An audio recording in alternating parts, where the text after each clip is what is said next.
Hello cricketers. Cricket खेलने से पहले इन एक्सरसाइजेस को अपनी वार्म अप रूटीन में ज़रूर शामिल करें।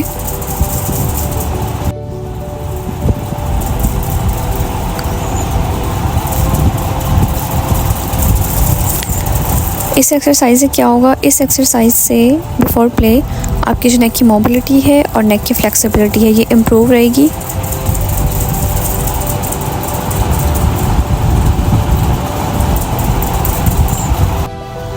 इस एक्सरसाइज से जो शोल्डर के मसल्स हैं वो बिल्डअप होंगे और शोल्डर के मसल्स की स्ट्रेंथनिंग होगी। इस एक्सरसाइज से साइड के मसल्स की टेंशन रिलीज़ होगी, लैटिस डोर्साई की, इंटरकॉस्टल मसल्स की। उनकी टेंशन रिलीज़ होने की वजह से रिब्स की मोबिलिटी इंक्रीज़ होगी, इम्प्रूव होगी। जब मोबिलिटी इम्प्रूव होगी रिब्स की तो लंग्स अच्छे से रिस्पॉन्ड करेंगे। इस एक्सरसाइज से क्या होगा, इस एक्सरसाइज से हिप्स की फ्लेक्सिबिलिटी इम्प्रूव होगी और स्ट्रेंथनिंग होगी मसल्स की। इस एक्सरसाइज से क्या होगा, जो मसल्स रिस्ट को और एल्बो को सपोर्ट करते हैं उनकी स्ट्रेंथनिंग होगी और साथ ही ग्रिप इम्प्रूव होगी।